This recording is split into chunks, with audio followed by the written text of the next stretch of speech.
Tá, agora tá gravando. Olá, sejam todos bem-vindos ao primeiro episódio do podcast Dois Tons. Meu nome é Felipe Souza, estou aqui com meu amigo Virgílio Moraes Migliavaca, grande figura, e a gente optou por iniciar esse projeto aí para falar de música, que é uma das nossas paixões aí em comum. Já fizemos muitas indiadas aí, muitos shows, muitas aventuras musicais, né?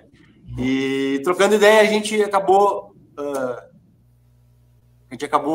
chegando a essa conclusão assim, cara, vamos fazer um podcast para falar sobre música, para falar sobre discos, para falar sobre coisas novas, coisas antigas.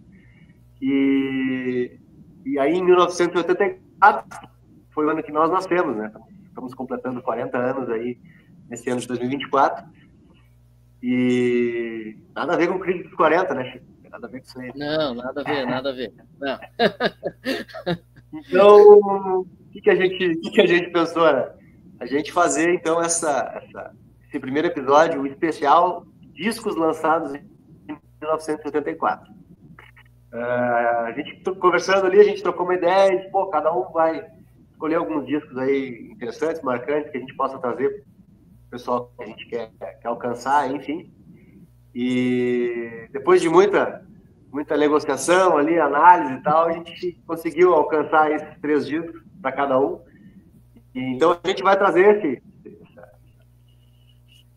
esses discos agora para a gente poder conversar, trocar uma ideia. Depois vai ter uma playlist ali também com as músicas desses discos, que a gente, para quem quiser conhecer, quem quiser se inteirar um pouco mais aí. Então, o primeiro disco, quem vai nos trazer aí é o Virgílio, com toda a sua bagagem musical aí, bem vasta aí, ele vai trazer esse primeiro disco aí para nós conhecer. Boa noite então, pessoal. Eu acho que é bom a gente dizer também que, antes de mais nada, que a gente está aqui assim para ter essa conversa bem formal mesmo, porque é aquela coisa, né? A gente não é especialista de nada, a gente não está se colocando aqui como especialista, como a gente não é do meio, né? A gente gosta de música, ama música e acompanha e tem uma relação assim um pouco mais profunda, mas a gente não é músico, né? Então a ideia é justamente falar de um jeito mais informal, assim, né? Sobre as nossas vivências, assim, o que a gente tem. E eu acho que casou muito essa ideia da gente estar completando. Eu completei 40 anos em setembro, o Felipe está completando 40 anos agora em seguida também, né? E a beleza da coisa da música é isso, a gente pode sempre buscar o que veio no ano que a gente nasceu, que a gente ainda não escutava música, né? E esse é o caso aqui, então a gente quis fazer essa coisa de trazer os discos de 84 e foi ao natural, né? Porque a gente, ao longo da nossa vivência, a gente vai ouvindo discos dos anos 70, dos anos 60, né? Então, essa é a beleza da coisa, né? Aquele negócio legal de saber a notícia do jornal do dia que tu nasceu. Então, assim, os discos que foram lançados em 84 que seguiram impactando aí, né? E depois a gente pode até, uma coisa que a gente vinha conversando, assim, de ir avançando nessa coisa hoje se fala muito dos discos de 74, dos discos de 94, né, que são os discos que estão fazendo aniversário redondo, assim. Então, em algum momento a gente pode entrar nesse, porque daí tu vai chegando, por exemplo, no 94, aí a gente já vivenciou um pouquinho mais, né, então assim vai, né? E as coisas até, né, quando a gente vai falar desses discos, são discos que perduram, assim, porque a gente pode falar em qualquer época, né? Porque eles estão aí até hoje, né? Pra gente. Então, o primeiro disco, inclusive, que eu quero... o primeiro disco que eu quero trazer aqui para falar é um disco que até a gente, quem não sabe, a gente fez um piloto antes, que a gente acabou, né, não divulgando, que a gente falava do acústico MTV do Nirvana, lá, que fez 30 anos agora em novembro, né? E lá tem uma participação de uma banda muito legal que lançou um disco 10 anos antes do acústico do Nirvana, né? Então em 84, que é esse aqui, ó, o Meat Puppets 2. Eu costumo sempre pegar aquele 1001 discos, tá até aqui comigo aqui. Eu recomendo quem não tem aí.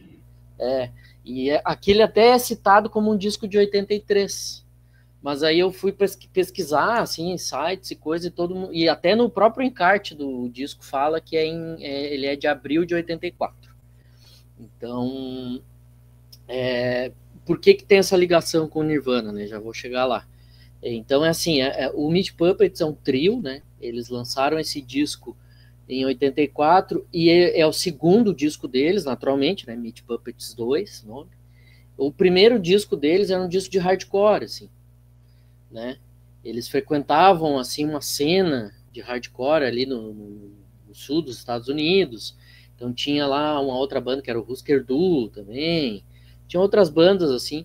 Só que eles começaram a fazer shows e eles viram que aquilo não era para eles, porque show de hardcore e punk era aquela coisa, tu subia em cima do palco e tomar cerveja na cara, e dava briga toda noite.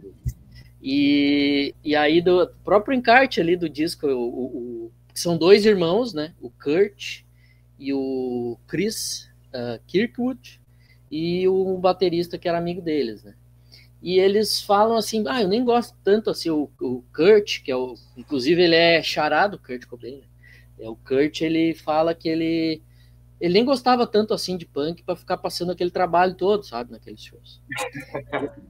E aí, quando eles começam a pensar num segundo disco, eles entram numa coisa de misturar aquilo que eles tinham feito no primeiro disco, que era um hardcore, assim, punk, assim, bem básico, com coisas de country.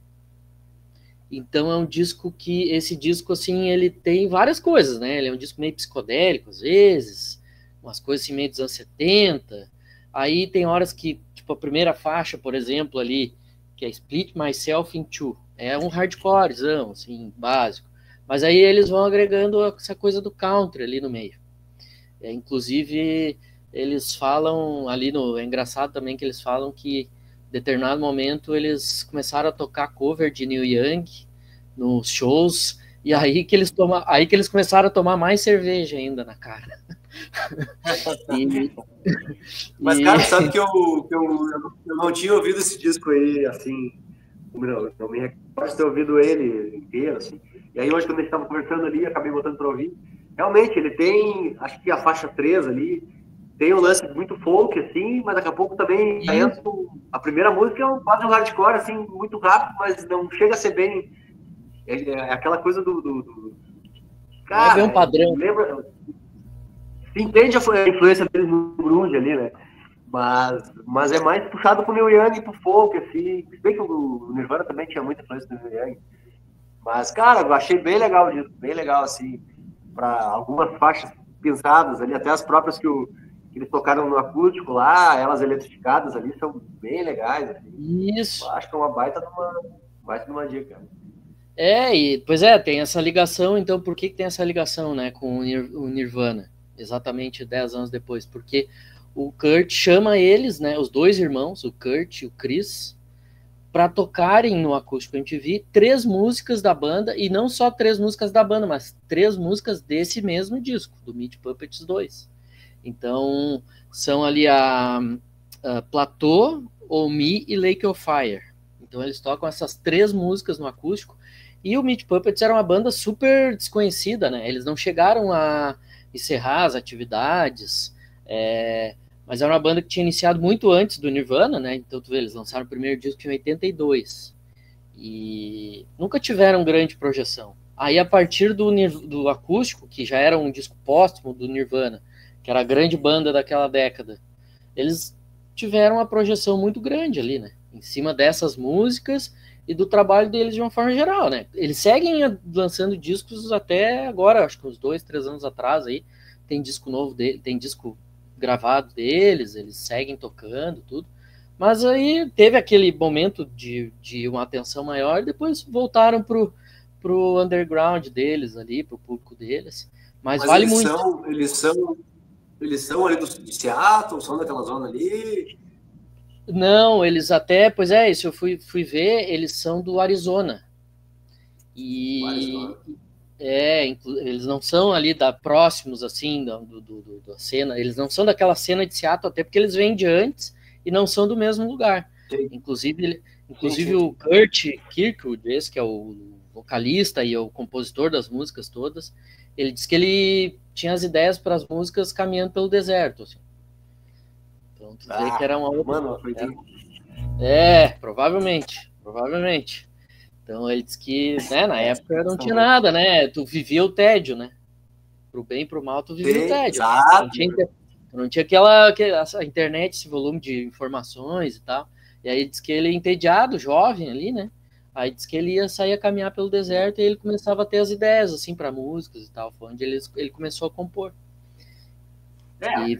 Que é como nascem muitos dos grandes clássicos, né? Exatamente. Manchester lá, muito isso, né? Uma cidade que não tem nada, né? A princípio, assim, daí os caras têm que ir atrás de alguma coisa, eles têm que fazer eles alguma coisa. Né? Isso. Vale muito. Então, vamos, vale, baita dica. Eu ouvi hoje, não tinha ouvido ele inteiro, assim. Cara, tem faixas muito boas, né, que foram regravadas ali, eletrificadas, são muito legais.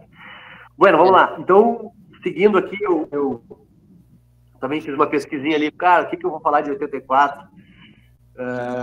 Até vimos ali, tem o AC/DC, que é uma das minhas bandas preferidas, lançou um ao vivo, mas é um EP de uma gravação de 74, então tem algumas músicas legais ali e tal.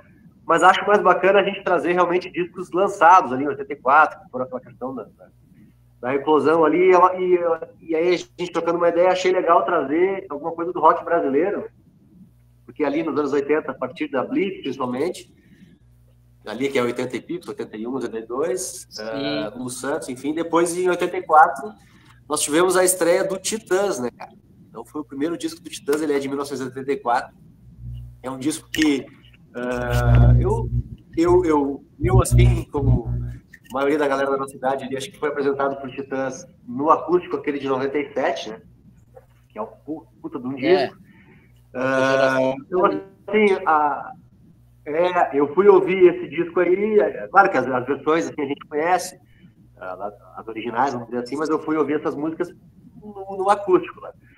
Então hoje fui retomar esse disco ali, fui ver que ele foi lançado em 84, e cara, tu vai analisar ali o lado A, que o tempo era vinil, né, o lado A, nós temos só hit, nós temos, ele começa com Sonífera Ilha, ele tem Marvin depois, ele tem Go Back, ele tem depois no lado B, Eles Querem Meu Sangue, que era uma versão do Jimmy Cliff.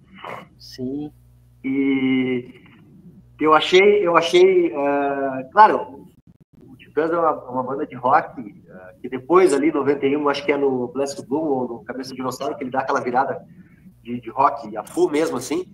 Mas esse primeiro disco, cara, se tu vai olhar o primeiro disco, ele tem muito reggae. Sonífera Ilha é um skazinho. Eles Querem Meu Sangue, é uma versão do Jimmy Cliff, assim, e eles fizeram uma regravação. Go Back é um reggaezinho também, Marvin também. Então, cara, eu não sei se isso era uma influência do Police, que o Paralamas também acabou bebendo muito da fonte. Mas, enfim, eu achei ele muito, muito, muito voltado para essa vertente do reggae, do ska, enfim. Claro que aí ele tem os New Wavezão ali, que era bem da época, assim. Tem até uma versão que eu não sabia, confesso que eu não conhecia, aí eu fui ouvir, do Ballad of John and Yoko, dos Beatles, uma versão traduzida, assim, uma tradução meio cara, meio picareta, assim, a tradução, mas bacana. E, cara, assim, eu acho que para uma estreia, assim, um disco que teve tanto hit, que teve tanto... até não vi a vendagem dele ali na época, mas eles eram da cena de São Paulo, ali, né, que tinha o Traje Rigor também, eles tinham meio que uma rixa, assim, com o Rio, que era Blitz, que era a galera do Kid Abelha lá e tal. Mas esse disco, assim, por esses hits e pelo eco que tem até hoje, assim, músicas que tocam na rádio, músicas que vai em festa de casamento, toca Sonífera Ilha. O próprio Nando Reis também, depois, com os acústicos dele, trouxe o Marvin, é uma música muito, muito, muito presente, assim. Então, cara, eu destacaria esse disco aí de 1984. para mim foi daqueles que eu pesquisei, assim, do rock nacional, eu acho que ele ajudou a dar um start, né, naquela cena bacana. Tu sabe que Marvin, eu tava vendo até, Marvin também é uma versão, né? Então tu vê que eles estavam construindo, eles ainda estavam com essa coisa assim, eles não tinham virado compositores assim muito prolíficos ainda, porque eles tinham várias versões nesse disco, né? Então tu vê assim, tipo, várias, mas Marvin era uma, essa Harder to Come. Até eu não sei, cara, se nessa... Eu vi um documentário esses dias do Titãs, que acho que tá no Star ali. Eu não sei se nesse disco, eu acho que ainda era o outro baterista, né? Que era o cara do Willer. Isso, E eu acho que depois, no segundo disco, que ele foi meio que escanteado, demitido ali e tal. E aí entrou o cara, entrou o Gavan e saiu acho que eu não lembro o nome dele agora. É o André Jung. Mas era uma... Isso, André. Mas era uma banda muito maluca, né, cara? Porque eram 7, né? 7 ou 8, enfim. 8, nessa época aí era... Cada um com uma vertente. Essa época era 8. Tinha o Arnaldo Antunes ainda, aquela loucurada dele. Mas, cara, era bacana porque acho que era um caldeirão, assim, que eles botavam tudo pra dentro. Tanto que tu vê que tem muita influência de reggae, daí no outro disco já tem mais rock, já tem esses new wave aí. Mais pra frente tem um pouco de música brasileira também, então... Legal, acho que esse disco aí vale ouvir. Não, vale muito. Eles... Inclusive, eu tava vendo aqui, esse disco, esse e o segundo disco não venderam, né? Muito, assim. Porque eu lembro que eu vi até, isso é uma coisa assim, é até uma coisa que eu acho que a gente é muito legal, assim, de fazer também, que é sempre a gente trazer referência de outros podcasts, de outras coisas. Leu em tal lugar, não sei o quê. Eu lembro do podcast do Ricardo Alexandre, o Discoteca Básica. Tem um episódio sobre o Cabeça de... tem um episódio sobre o Cabeça Dinossauro, que é o terceiro, né? E aí ele, um pouquinho antes de entrar no disco, ele fala um pouco da história da banda antes e diz que os 2 primeiros venderam muito pouco, né? Então, inclusive o segundo, depois desse aí que tu tá trazendo, tem o que é o Televisão, que é produzido pelo Lulu Santos até. Sim. Mas também não vendeu nada. Sim. Também não vendeu nada, assim. Eles que era uma época complicada, né, cara? Que tinha... eu não sei se eles eram, dentro daquele cenário, se eles eram muito comerciais, assim. Porque tinha muito popzinho, muito pop, assim, mais fácil de digerir, tipo, só que de abelha, também. Não é que é descartável, mas é mais fácil de vender, talvez assim. Sim, Eles, acho que porque eles eram muita influência diferente, assim, e aquela coisa, né, cara? Era um outro tempo da situação que tu tinha que comprar um disco, né? Daqui a pouco tinha 2, 3 músicas ali que tu gostava, mas no outro tinha 8 músicas que tu gostava, tu comprava um que tu tinha 8, entendeu?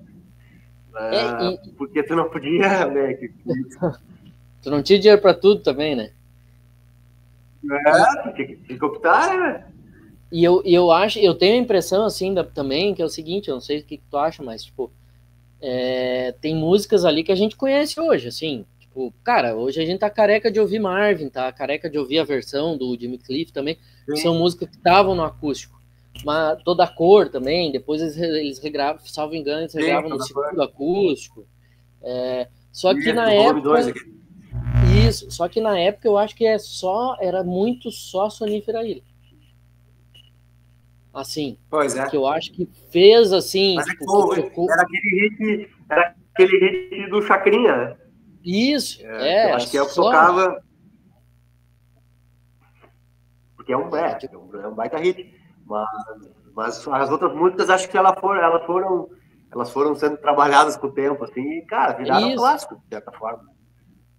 Tu vê, né? Um disco que hoje faz, de repente, até mais sentido ouvir do que na época. Na época, ninguém estava entendendo nada e hoje... Né? É isso? Isso aí. Vai lá pro teu próximo disco aí. Vamos lá. Então tá. Eu vou mostrando aqui se eu tenho. Eu separei 3 que eu tenho em casa aqui, por acaso. Os meus eu fiz uma limpa aqui em casa.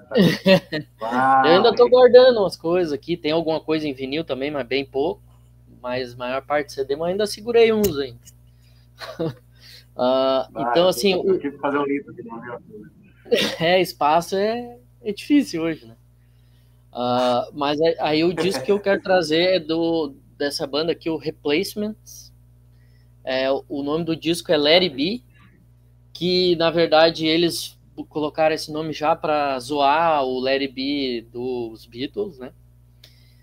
Porque era uma banda assim que até tinha uma relação assim, não de local, mas de sonoridade assim com o Meat Puppets também, porque é uma banda que esse é o segundo disco deles, mas também é uma banda que começou lançando um primeiro disco tentando fazer um hardcore, um punk, assim, uma coisa meio ainda assim sem muita personalidade, assim, né? E aí eles tentam dar uma mudada no segundo, né? E conseguem, né? Porque esse disco, claro, não é um disco assim, eu procurei trazer uns assim, aquele indie da época, vamos dizer assim, né? Na época não existia essa expressão. Sim. Não, mas, e era uma banda que chegou a ser aposta, assim, de virar sucesso e tal. Eles tinham uma parceria grande com o R.E.M., que foi uma banda que virou, né? Tanto é que tem participação do Peter Buck na primeira música do disco aqui, que é I Will Dare. Ele faz um solo nessa música.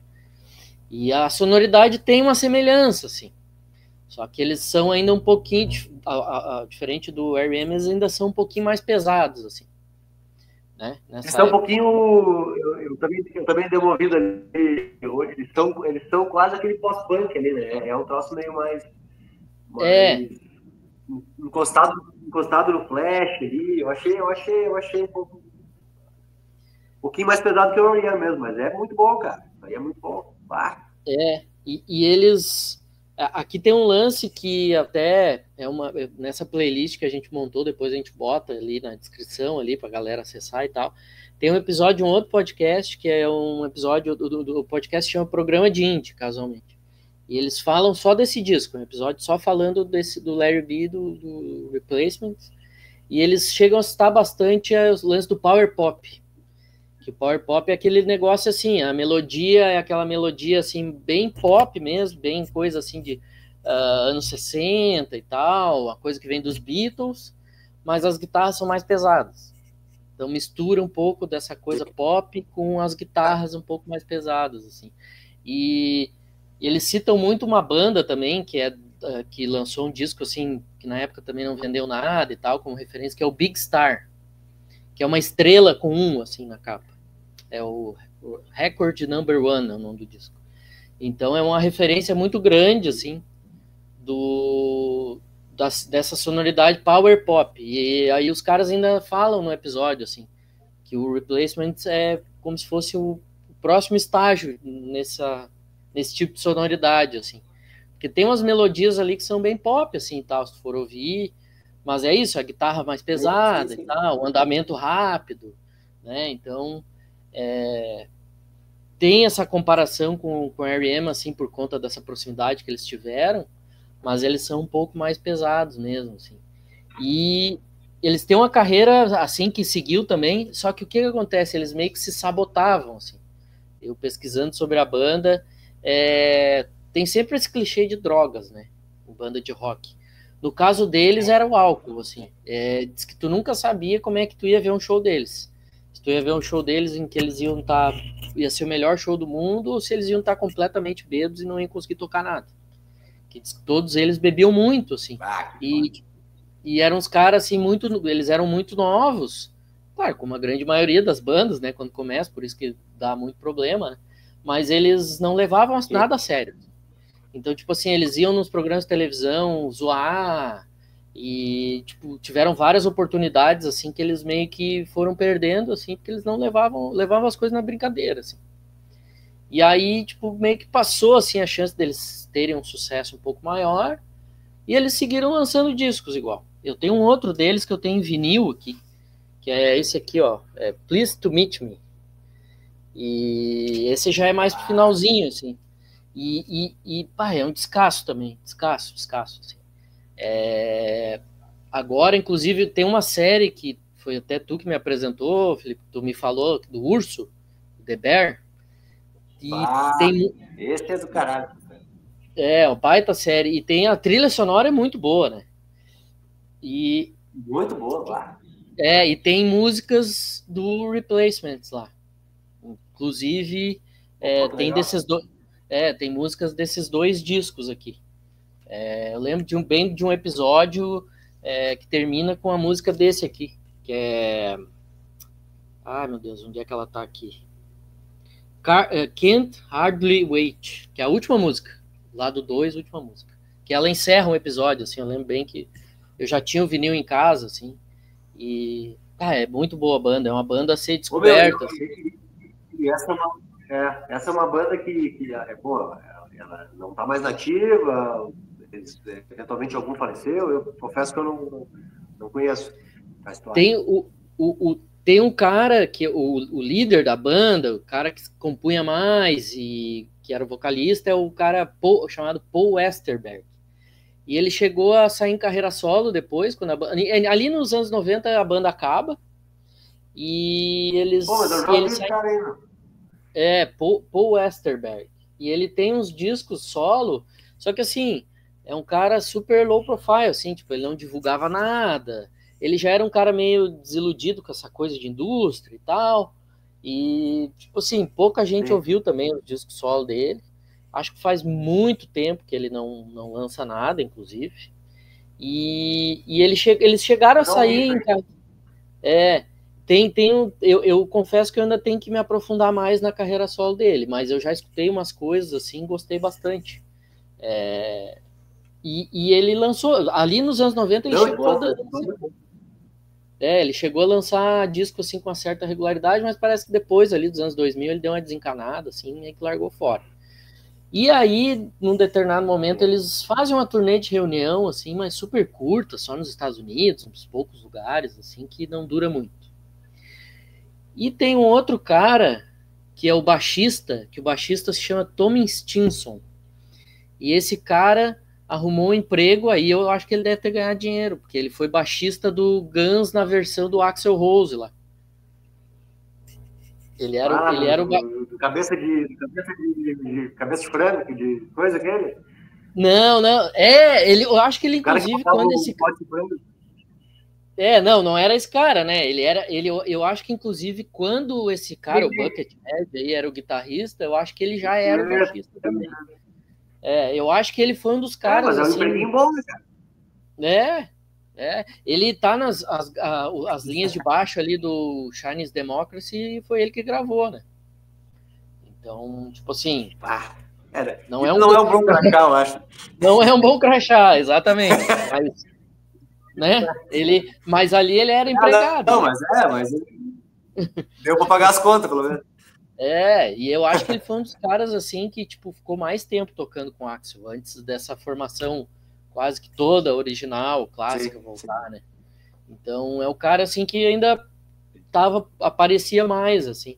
Mas é isso, é uma banda que pouca gente fala e tal, mas quem escuta assim geralmente tende a gostar assim, porque é muito, muito. Esses 2 discos que eu...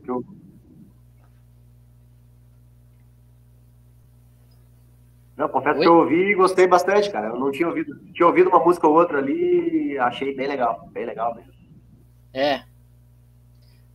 E não, vale muito. Dá para ir atrás e tem assim, eles têm... A discografia deles é curta e assim, é só... esses 2 discos que eu mostrei, esse de 84, Let It Be, e o Please to Meet Me, e tem um outro disco que é só Tim, T-I-M, Tim, que também muita gente diz que é o seu preferido, assim, dos discos da banda. Então, cara... Vou atrás. Acho que é uma banda que vale ouvir, já que ultimamente não tem lançado quase nada legal aí, nós temos que voltar para trás aí e ouvir Isso. as raízes.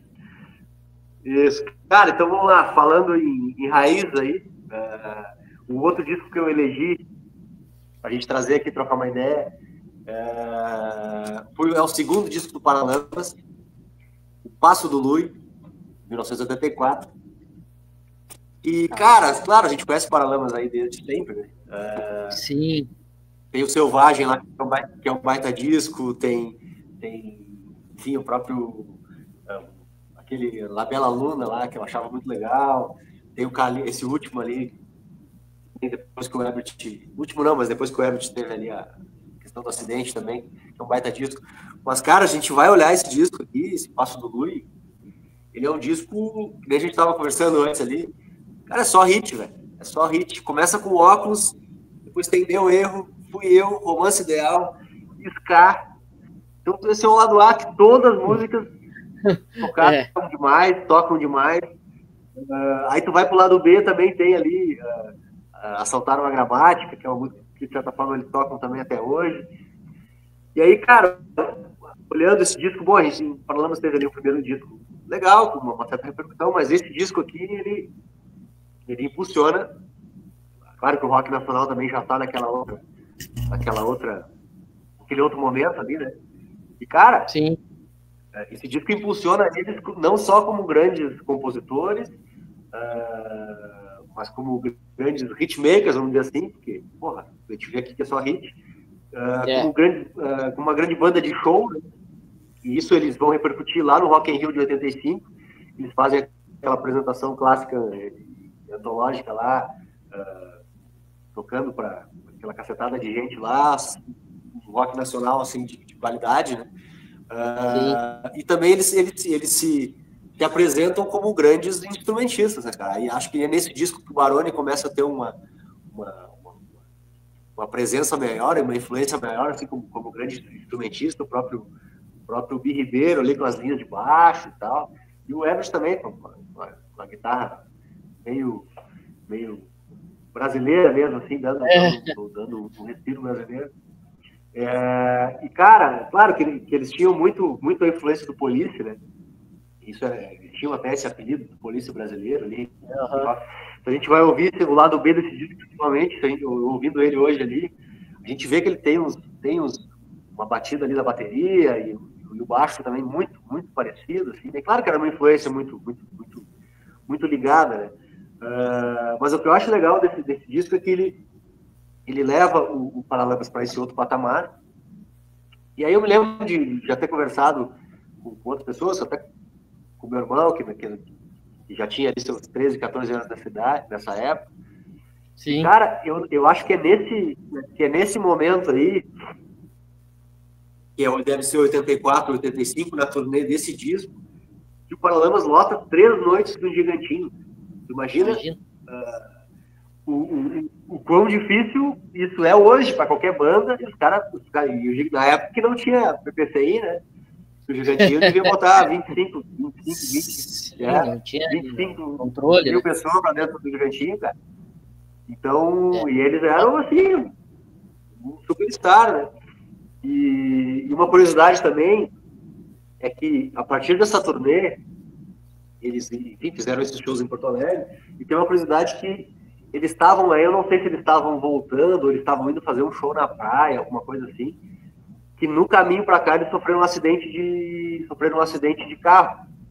Nossa. No caminho para a praia, o sentido inverso. E o acidente foi aqui na altura da Freeway, e o Baroni veio para o hospital de Santo Antônio, né? Não sei se você sabia disso aí. Não sabia. Ah, que loucura. Ele veio no Hospital de Santo Antônio, ele foi, enfim, foi atendido aqui e tal, teve toda uma lenda ali, o Murilo mesmo, meu irmão, cara, a gente ia lá ver ele na janela lá e tal, e aí, cara, o que acontece? Ele foi atendido aqui e tal, e em função de que ele quebrou a perna, obviamente ele não podia tocar por um tempo, né? E aí, eu até puxei aqui meus anais aqui, tem uma revista Bis que fala do Selvagem, né? E essa quebrada de perna dele, o que acontece? Ele tinha que ficar um tempo parado. Sim. Aí era 85, 86 ali. Aí eles usaram esse tempo para meio que entrar vamos dizer, nas raízes da música brasileira. Aí eles foram para Salvador, foram lá, se aproximaram do Gil, até acho que foram lá pro o Herbert, acho que tem origem do norte, lá eles foram para o norte para a questão da guitarra. E esse movimento todo fez com que eles chegassem no Selvagem, né? Então foi um acidente aqui em Santo Antônio, geograficamente aqui nós somos de Santo Antônio, eu e o Chico. Esse acidente fez com que eles, de uma certa forma, fossem estudar a música brasileira, enfim, se aprofundar, e gerou um dos maiores discos, que muitos consideram um dos maiores discos nacionais, que é o Selvagem, né? que é o disco que vem depois desse do Passo do Luiz. Então, cara, vale a pena ouvir. A gente fez uma playlist ali também, colocou algumas músicas, os clássicos, mas também algumas do lado B ali, que é legal de ouvir. E é um puta disco de 84 que vale ser estudado. Cara, essa aí dele ter sido atendido em Santo Antônio, eu não sabia a história. Não sabia dessa, cara. Isso aí. Não sabia. Mas, cara, falando em Paralamas, uma banda que eu gosto demais, assim, e tem essa conexão também com o Police, só que daí na Argentina, nessa mesma época, é o Soda Stereo. Porque o Soda Stereo tem essa coisa sim. assim também. Eles surgem mais ou menos na mesma época que o Paralamas, assim, né? Acho que, salvo engano, o primeiro disco deles é de 83, eu acho que posso estar enganado. E eles eram considerados o The Police da Argentina também, porque o som deles também era essa coisa, era um power trio e muito essa coisa do reggae, mas um pouco mais pesado e tal, é a mesma coisa. E assim como o Paralamas foi buscar uma personalidade própria, assim, né?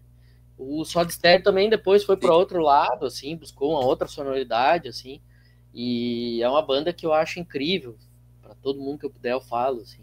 Até uma hora eu quero falar mais detalhadamente deles, assim, porque é uma banda que eu depois fui... O Soda Stereo é uma banda que também, acho que há pouco tempo atrás, eles encheram 2 River Plate, né? 2 estádios, né? 2 noites seguidas, se não me engano. Eles fizeram uma turnê que eles tinham acabado e fizeram uma turnê de reunião, acho que foi em 2007, que foi essa turnê aí, que eles lotaram várias vezes lá o estádio do River, porque se tu for ver, é a maior banda da América Latina, assim, porque as bandas brasileiras tinham esse público brasileiro, né? E ao mesmo tempo não consumiam essas bandas. Porque nós tínhamos batido na língua, né? Isso. E as bandas, e tipo, o Soda Stereo cantando espanhol, no Chile eles eram, tipo, no Chile eles chamavam de Soda Mania, numa época, porque tipo, era uma bitomania, assim, o negócio, porque eles eram enormes lá também, assim como era na Argentina. E é uma banda para se falar, assim, até mais uma época, mas sempre me lembro deles, assim, quando falo do início das duas bandas. Tanto é que depois o Paralamas já regravou 2 músicas deles, até, inclusive, em disco, né? Tem no Nove Luas, tem a de Música Ligeira. Música Ligeira, né? Que depois o Capital também gravou uma outra versão. Da sua maneira, né? Tá, mas tem que falar, né, meu? Eu não sei pra que fazer isso, né? Mas tudo bem. Tudo bem. E aí tem no último disco de inéditas do Paralamas tem uma versão de uma outra música do Soda Stereo também. Eu agora não me recordo qual é, mas também tem uma versão deles ali. É uma baita banda.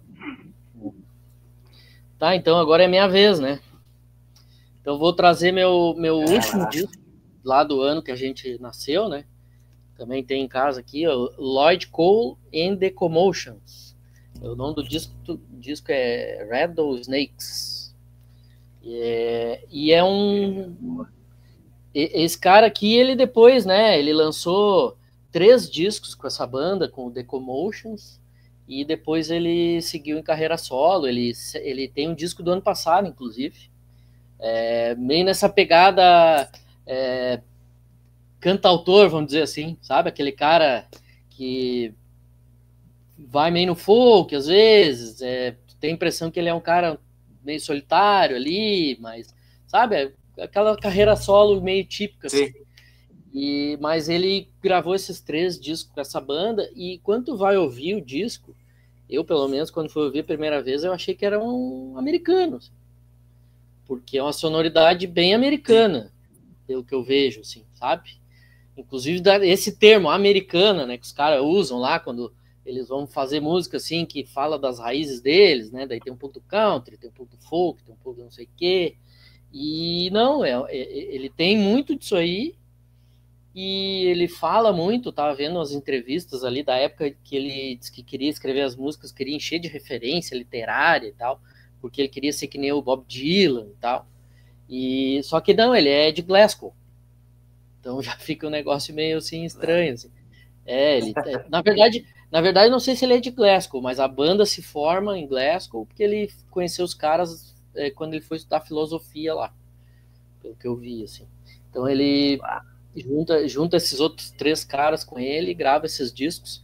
Os outros discos eu ouvi também, assim, são muito bons, mas esse é o primeiro e tem um repertório, assim, incrível, assim, e também é um cara pouco falado, porque também é um cara, assim, que eu penso que às vezes é meio opção, assim, também, de lá pelas tantas, caras meio que vão desencanando, assim, não conseguiram um sucesso muito grande e ficam naquele meio de caminho, assim, de público, né, e para eles está legal, e os caras... Um exemplo próximo de nós aqui, o Ney Lisboa, assim, um cara que tem toda a sua poesia, toda a sua... Perfeito, porque é um cara que tem um trabalho, assim, longo, reconhecido, mas, tipo, ele caminha na rua normalmente, assim, né? Tipo, não é um cara conhecido em todo o país, né? Ele é conhecido naquela região, na nossa região aqui, né? Rio Grande do Sul. É uma boa comparação, assim. E eu vejo esse cara meio como isso, assim. Não é um cara muito falado. Inclusive, os discos solo que ele lança, tipo, meio que passa batido, assim, ninguém comenta muito. Então, é um cara super na dele, assim, a carreira dele ele leva bem discretamente, assim. Mas tem essas coisas, né? A guitarra meio limpa, assim, e ele, tipo, as letras cheias de citações e coisas, letras bem escritas, assim, o cara dá um foco bom nas letras, assim. E o Felipe deu uma caída aqui, mas já ele volta. E então, só para seguir aqui no disco, ele é um disco que tem 35 minutos, né? Um disco super curto, a sonoridade assim bem simples, sem muita firula, sem querer reinventar a roda. Então dá para fazer comparações assim muito com o trabalho do Tom Petty, por exemplo. Tom Petty é uma referência ali para ele também, que é um cara que estava nativo nessa época já. Então é um cara inglês, assim, mas que lembra muito músicas americanas, né? E aí, se for para destacar uma aqui, é a última, que é Are You Ready to Be Heartbroken?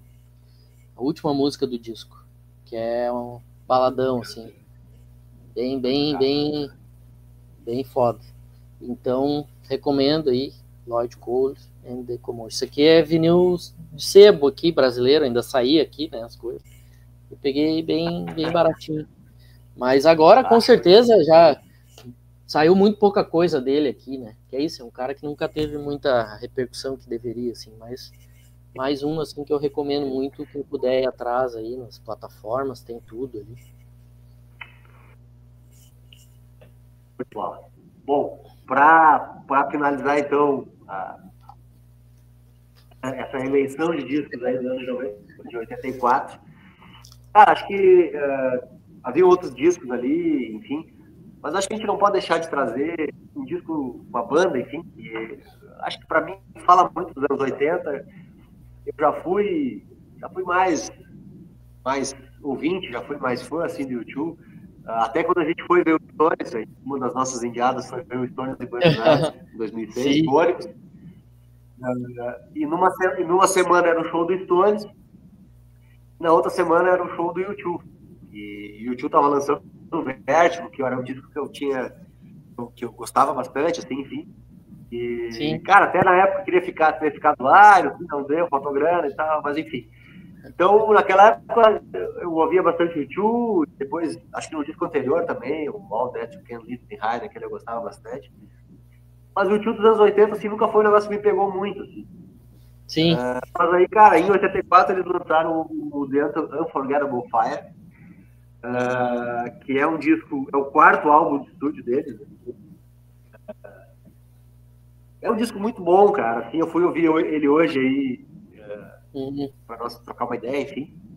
Ele é um disco que tem 2 hits, vamos dizer só. Ele tem o Bad e tem o Pride in the Name of Love ali. E, claro, acho que é um dos grandes clássicos. Mas aí eu fui dar uma lida ali sobre o disco e ver um pouco mais ali sobre ele. E, na verdade, ele é um disco que eles falam que ele é um disco de transição. Foi um sucesso de crítica, mas ele não foi um sucesso de vendagem, assim. Foi o primeiro trabalho deles com o Brian Eno, aquele que é Eno, não sei como é que sim, mas que é um produtor que deu a girada de chave. Que deu a girada de chave deles para depois eles chegarem no Joshua Tree, aquele que acho que é o disco seguinte, né? E também nesse disco eles o Brian Eno, e o Brian Eno traz o Daniel Lanois, ou Lanois, que eu acho que é também um técnico de som que acompanhou eles ali nos maiores clássicos ali. Então, cara, assim, é um disco... a gente vê muito dessa transição, assim, onde eles puxam muito lá do pós-punk deles, nos primeiros discos, para algo um pouco mais grandioso, mais aprofundadas, ali que vem mais grandioso, mais negócio de estádio, que eles chamam, né? De arena, rock de arena. Algumas curiosidades que eu achei legal desse disco é que o nome Unforgettable Fire, ele vem de uma exposição que eles visitaram no Japão sobre a bomba atômica de Hiroshima. Então, o Unforgettable Fire teria a ver com o fogo causado pela bomba atômica, enfim. Essa questão do produtor é um negócio que é bem chamado a atenção, assim, porque é realmente esse produtor que meio que muda não só o patamar, mas muda quase a sonoridade da banda ali, né? Ele começa a explorar mais as viagens do Dead ali, com aquelas guitarrinhas dele ali, enfim. Ele começa meio que a instigar isso de certa forma, né? Sim. Então, assim, ele é um disco realmente que não é o melhor do YouTube, eu acho que... Mas ele marca, assim, essa transição dele. Aí, claro, depois, o Joshua Tree, acho que eles até fizeram Tu não chegou aí nesse show eles fizeram em homenagem ao que eles tocavam o Joshua Tree, né? Não, eu não fui nesse show. Que eles vieram para São Paulo, né? Não, esse eu não vi. Eu acho que é um disco mais impactante, assim, enfim, tem mais hits. E ali sim eles começam aquela questão da arena, cara. Depois eles tentam fazer aquela excursão nos Estados Unidos lá para gravar o Blue Red Sky, aquele. Mas é isso, cara. Eu acho que é um disco vale a pena. Isso. Vale a pena a gente ressaltar aí. A gente colocou algumas músicas ali também na playlist ali para o pessoal que tá curtindo ouvir e entender a importância desse disco aí. Então é isso, cara. A gente teríamos outros discos para trazer aí. O próprio Van Halen tem o 1974, tem o Bruce Springsteen, que é um puto de um disco, né? Born in USA. Enfim, tantos outros aí. Esse disco é do caralho. Pô, eu li a biografia do Bruce Springsteen, cara. Que cara maneiro. E até o seguinte, tu falou do Urso aí, né? Eles estão produzindo uma cinebiografia que o cara do Urso vai ser o... Vai fazer o papel do Bruce Springsteen, né? Que tipo assim, eu até separei assim, tipo, uns outros discos, tipo, tem esse aqui do The Cure, que é 84, ó, também, The Top. Só que, tipo assim, eu adoro, por exemplo, The Cure é uma banda que eu adoro, só que esse disco aqui tá longe de ser o melhor deles, longe, Legolas. Aí, tipo assim, a gente poderia citar disco de um monte de outros artistas aqui, a gente ia ficar aqui eternamente, né? Aí não, sabe, tipo, separar uns que a gente acha que são os melhores. Eu acho que a ideia é a gente marcar esses 40 anos desses discos aí e iniciar também esse nosso projeto aqui, para a gente poder falar de música, poder falar de coisas novas, de coisas antigas, falar de cultura geral também. Daqui a pouco a gente vai pegar alguns livros bacanas aí de música, filmes que tenham representatividade para nós. Então, acho que nesse primeiro episódio nós vamos encerrando por aqui. Queria agradecer o pessoal que nos acompanhou, que ouviu aí, que assistiu, que nos sigam no Instagram, nosso canal no YouTube. Nós vamos colocar todo episódio aí uma playlist para a gente ter uma interatividade musical e sonora aí com todo mundo. Então, agradecer. Fica o meu abraço aí, Chicão. E vamos pro próximo. Semana que vem tem mais. Isso aí, isso aí. Brigadão mesmo, gente. Até a próxima. Falou. Falou.